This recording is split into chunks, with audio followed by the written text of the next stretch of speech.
नमस्कार, तिखट तडक्यामध्ये आपलं स्वागत आहे। आज नावाप्रमाणेच मी तुम्हाला एक तिखट वस्तू बनवून दाखवणार आहे, ती म्हणजे हिरव्या मिरचींचा ठेचा। त्यासाठी लागणारं साहित्य आहे, इथे हिरव्या मिरच्या घेतल्या। तुम्हाला लागतील त्या अंदाजाने तुम्ही घ्या। या थोड्या जास्त तिखट आहेत, शक्यतो अशा लांबट पिवळ्या वापरायच्या, पण माझ्याकडे नव्हत्या म्हणून मी ह्या वापरल्यात। थोडी कोथिंबीर आहे मुठभर, जिरं आहे, मीठ आहे, 7-8 लसणाच्या पाकळ्या आहेत आणि हे शेंगदाणे आहेत भाजलेले। हे सगळं त्याचं साहित्य आहे। आता आपण मिरच्या भाजायला घेऊया। इथे मी तवा ठेवलाय, त्याच्यात तेल टाकले। तेल गरम झालं असेल, त्याच्यात मिरच्या टाकूया। थोडं लांब तोड करून टाका, नाही तर ते फटाफट उडतात अंगावरती।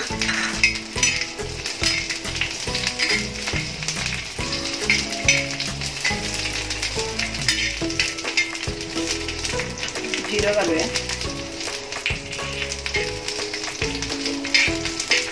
लसूण घालूया, चांगल्या भाजून घ्यायच्या।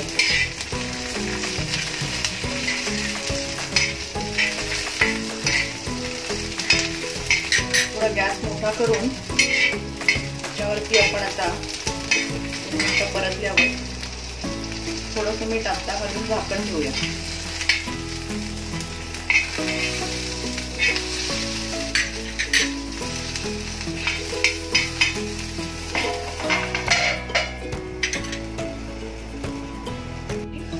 झाकण ठेवलंय, गॅस बंद करू।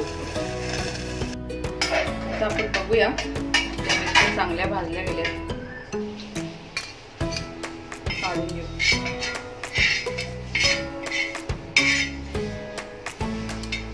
आता आपण हे रगडा आहे माझ्याकडे, छोटासा खलबत्ता टाईप, त्याच्यामध्ये आपण हे घालू।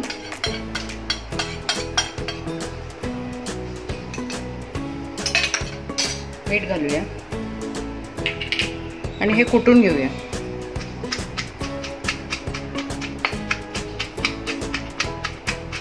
तुमच्याकडे हे नसेल तर तुम्ही मिक्सर मध्ये करू शकता, नाहीतर मग तव्यावरच ठेवायच्या आणि वाटीने त्याला हे करायचं, मिक्स करायचं, खरडायचं पूर्ण, म्हणून त्याला तो खरडा म्हणतात। वाटीच्या तळाने ते तव्यावरच घासायच्या त्या।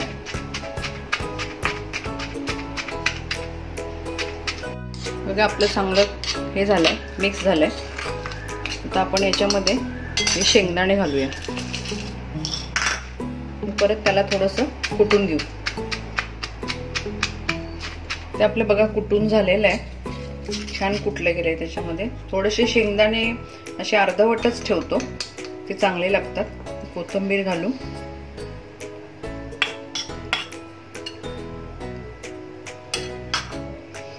थोडंसंच कुटायचं, जरा जास्त नाही।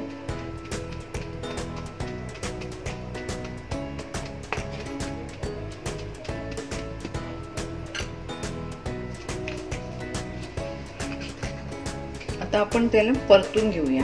मी त्याच तव्यावरती तेल तापत ठेवलंय, आपण हे घालूया त्याच्यामध्ये।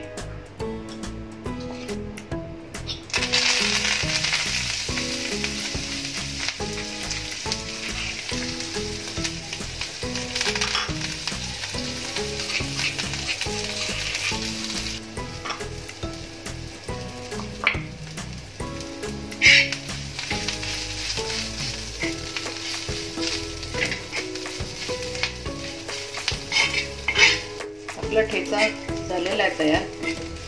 आपण गॅस बंद करू, काढून घेऊया।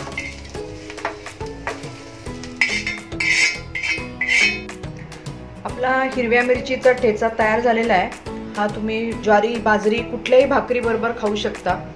मस्त बेत होतो ठेचा भाकरी। वेळेवरती तुम्ही लिंबू पिळून घ्या। ही जर रेसिपी तुम्हाला आवडली असेल तर लाईक करा, शेअर करा, सबस्क्राईब करा आणि चॅनलला बेल आयकॉन वाजवायला विसरू नका। धन्यवाद।